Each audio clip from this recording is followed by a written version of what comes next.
Body language में हमारे खड़े होने के जो पोस्चर्स हैं वो भी बहुत बड़ा रोल प्ले करते हैं कि जिस तरह से हम खड़े होते हैं, अपनी बॉडी को बैलेंस करते हैं। इन सब में एक मीनिंग होता है कि कब हम अलर्ट हैं, कब हम भागने के लिए रेडी हैं, कब हम बहुत स्टिल होके ठहरे हुए हैं।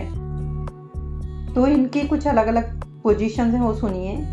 यदि लेग किसी पर्सन के स्लाइटली स्प्रेड अपार्ट हैं, थोड़े से खुले हुए हैं, मीन्स वो सेल्फ कॉन्फिडेंस में है। यदि उसके पैर ज़्यादा खुले हुए हैं, वाइड अपार्ट हैं, तो यानी कि उसमें इम्प्रेस करने की बहुत ईगरनेस है। यदि वो इंसान पैरों को मिला के खड़ा होता है, वेरी क्लोज टुगेदर, इसका मतलब है उस इंसान में बहुत ही फियर और टेंशन होता है। यदि उस इंसान के फीट पैरेलल हैं तो उसमें अलर्टनेस है, अटेंटिवनेस है। यदि किसी इंसान के फीट टर्न्ड इनवर्ड हैं, अंदर की ओर मुड़े हुए हैं, इसका मतलब उसमें इनसिक्योरिटी है। वहीं यदि उसके आउटवर्ड टर्न्ड है फीट, तो उसमें सेल्फ कॉन्फिडेंस है। और यदि किसी इंसान की बॉडी बैलेंस है इनर सोल पे, फुट पे के, तो उसमें बहुत ज़्यादा टेंशन है। लेकिन यदि वो आउटर सोल पे बैलेंस कर रहा है बॉडी को, इसका मतलब उसमें नर्वसनेस उसकी शो होती है। लेकिन प्लीज़ ये समझना भी ज़रूरी है कि पोस्चर्स कभी कभी फिजिकल फैक्टर पे भी डिपेंड करती है। जैसे कि कभी कोई इंसान टाइट शूज़ पहने हुए होता है तो उसकी पोजीशन डिफरेंट हो सकती है। So be careful in making your judgement. इसी तरह से हमारे जो एटीट्यूड्स हैं वो हमारी इनर उसको शो कर देते हैं, हैबिट्स को। A person's habitual position reflects his inner attitude. कोई इंसान की जो भी हैबिचुअल पोजीशन है वो उसके इनर एटीट्यूड को काफ़ी हद तक बता देती है। जैसे कि कोई इंसान का बैलेंस्ड एटीट्यूड होता है, उसके खड़े होने की पोजीशन कैसी होगी? वो हमेशा दोनों पैरों पे फर्मली खड़े होते हैं, दोनों पैरों पर सही वेट डाल के वो वेट ऑन हील्स पूरी तरह से खड़े होते हैं। उनके पैरों की बीच में ज़्यादा दूरी भी नहीं होगी, मैक्सिमम 8 इंच की दूरी होगी। और वेट इक्वली बैलेंस्ड होगा, बॉडी रिलैक्स होगी, टोर्सो अपराइट होगा, आर्म्स रिलैक्स्ड होंगे बॉडी के साइड में। ये सेल्फ कॉन्फिडेंस और इनर फ्रीडम शो करेगा। और ये बैलेंस एटीट्यूड शो करता है। A balanced attitude stands for level headedness. वहीं स्टिफ एटीट्यूड वाले पर्सन तनाव में कंप्लीटली उन लोगों का रिजिड पोस्चर होता है। रेजोल्यूशन, दृढ़ता की कमी होती है, फ्लेक्सिबिलिटी की कमी होती है, एडेप्टेबिलिटी की कमी होती है। और इस तरह के लोगों में खुद को प्रूव करने की बहुत ज़्यादा इच्छा होती है। आई मीन शो एटीट्यूड होता है। Standing on the pivot leg, इसका मतलब है कि इस तरह से खड़ा होना फर्म एंड पॉजिटिव माना जाता है। लेकिन यदि वो इंसान पैर की पोजीशन बहुत जल्दी जल्दी बदलते रहते हैं, कभी एक पैर पे कभी दूसरे पैर पे, इससे उनका इम्पेशंस पता चलता है, नर्वसनेस और इनसिक्योरिटी पता चलती है। लेकिन पाइवट लेग में ही यदि वो खड़े रहते हैं, वो रिलैक्स्ड और लाइवलीनेस शो करता है। The ability to react and adapt and reliability show करता है। जिगलिंग एटीट्यूड कैसे शो होता है? ये होता है अप एंड डाउन मूवमेंट, एक पैर से दूसरे पैर पे वजन शिफ्ट करते रहना। अपवर्ड जिगलिंग अनबैलेंस्ड एटीट्यूड को दिखाता है। कई बार ये पब्लिक स्पीकर्स में देखने को मिलता है। इसको अग्रेसिव एटीट्यूड की तरह से भी समझा जा सकता है, यानी वो अपने आप को बहुत ज़्यादा श्रेष्ठ दिखाना चाहता है। वो इंसान सैंक्टिमोनियस पर्सन दिखना चाहता है। वो स्टैंडिंग विद लेग्स अपार्ट, जो लोग थोड़ा पैरों के बीच में दूरी करके खड़े होते हैं, इससे वो अपने इन्फीरियरिटी कॉम्प्लेक्स को छुपाने का शो करते हैं या उनको काउंटरएक्ट करने की शो करते हैं। कभी कभी ये एक डिफेंस मैकेनिज्म भी होता है, जैसे उन्होंने कोई थ्रेट भापी, उस वजह से भी वो इस तरह से खड़े होते हैं लोग। कुछ लोग क्रॉस लेग करके खड़े होते हैं, उसका क्या मतलब होता है? ये all body tension is concentrated in the crossed legs. ये पोजीशन रिवील करती है बहुत सारी कॉन्ट्रेडिक्टरी फीलिंग्स को। पहली है डिफेंसिव एटीट्यूड होना इस तरह के लोगों में, और टेंशन में किसी से संपर्क बनाने की रेडीनेस शो करता है। जहाँ पर ज़्यादा लोग बैठे होते हैं, न्यू कमर्स इस तरह की पोजीशन में बैठ जाते हैं, जो नए लोग वहाँ आते हैं क्रॉस लेग करके। एक होता है वॉक किस तरह से करते हैं लोग, उनमें वॉक करने की जो टेंडेंसी है वो क्या शो करती है।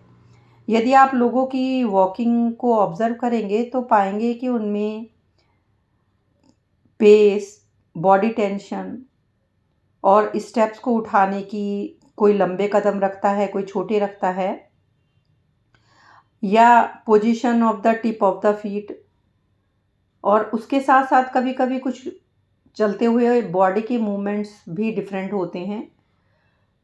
यानी बॉडी मूवमेंट्स में क्या रिदम है, वो एलिगेंट हैं, इंटरलॉकिंग हैं, स्टिफ हैं या डिसजॉइंटेड हैं।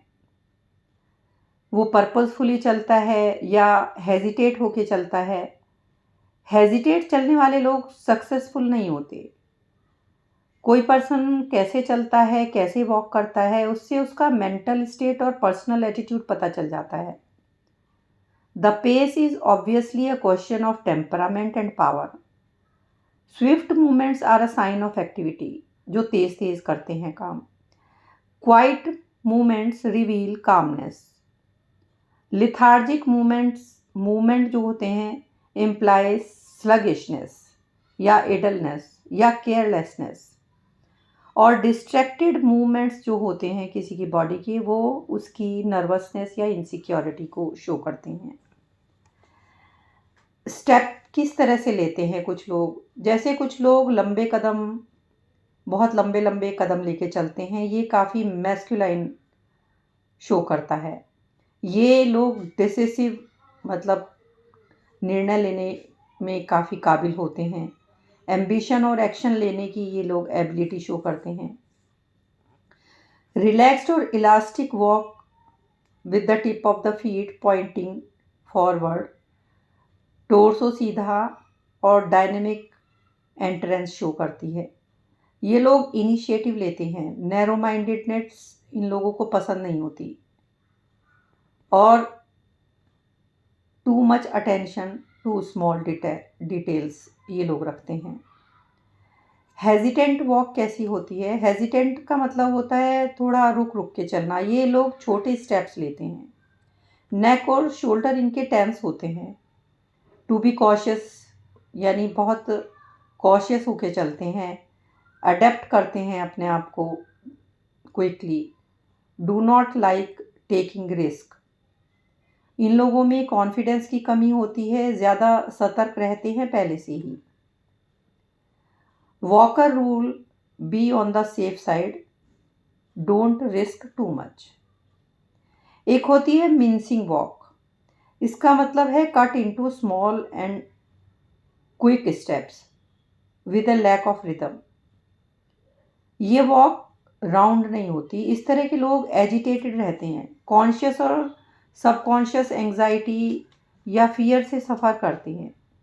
ये लोग दूसरों को भी एक्चुअल में नर्वस कर देते हैं। रिलैक्स्ड वॉक कैसी होती है? ये टेंशनलेस होती है वॉक। कैजुअल और प्रोवोकेटिव के बीच की चाल को कह सकते हैं रिलैक्स वॉक। यंग लोग इमेच्योरिटी की वजह से इस तरह से चलते हैं, but it can also conceal indolence, यानी आलस्य को भी ये छिपाती है। Fear of commitment and firm endeavour. एक होती है स्विंगिंग वॉक। स्विंग मतलब झूलना, स्विंगिंग टोर्सो, शोल्डर्स को आगे ले जाना, इस तरह से शो करना, ज़्यादा दिखावा करना। जैसे काफ़ी उनको फोर्स लगानी पड़ रही है। एक्चुअल में उनमें उतनी ऊर्जा या वाइटलिटी नहीं होती जितनी वो शो करते हैं। एक वॉक होती है हिप को आगे और साइड वेज में मूवमेंट्स करके चलना। इंस्टिक्टिव यानी automatic inner drive are shown. इसमें इस तरह की होती है कि ये लोगों में हिप मूवमेंट कॉन्टिन्यू होते हैं इनटू द शोल्डर्स, यानी चाल एकदम आर्टिफिशियल लगती है इस तरह के लोगों की। इट रिफ्लेक्ट्स एन ओपिनिएटेड यानी सेल्फिश पर्सनैलिटी इन लोगों की होती है। ड्रैगिंग वॉक होती है पैरों को घसीट के चलना। बैक राउंड होती है इन लोगों की, चेस्ट होलो, और ये मूवमेंट्स इस तरह से चलते हैं जैसे इनके ऊपर बहुत ही भारी बोझ है, और राउंडेड शोल्डर्स शो करते हैं।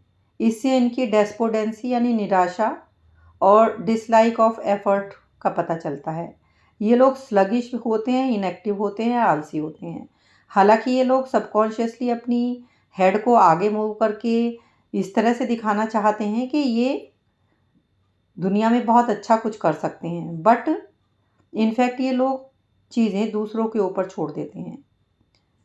बट जज करने से पहले ये ध्यान रखिए कि लंबे लोगों की जो बैक होती है, कमर होती है, वो नेचुरली भी राउंड होती है। एक स्टिफ वॉक होती है बड़े तनाव वाली, पैरों में अननेचुरली तनाव होता है, इनके बॉडी में रिदम नहीं होता है। ध्यान से पैरों को एक के बाद एक करके उठाते हैं। Everything is jerky and puppet like. इस तरह के पर्सन से नेगेटिव वाइब्रेशन आती हैं। ये लोग दूसरों से रिलेट करने में डिफ़िकल्टी फील करते हैं, बहुत जल्दी घबरा जाने वाले, और अपनी बोलचाल को रिस्ट्रिक्ट रखते हैं। टेंस और क्रैम्प्ड वॉक से लगता है इन्हें सहारे की ज़रूरत है, और ये इनफ्लेक्सिबल भी होते हैं, कोई रिस्क नहीं लेना चाहते, प्रिकॉशंस लेते हैं अपनी लाइफ में। तो वॉक से इस तरह से हम डिफरेंट वॉक से इंसान की पर्सनैलिटी काफ़ी हद तक पता चल जाती है। नेक्स्ट एपिसोड में मैं आपको कुछ सिटिंग पोजीशंस से क्या डिफरेंट मीनिंग हम कन्वे करते हैं उसके बारे में आपको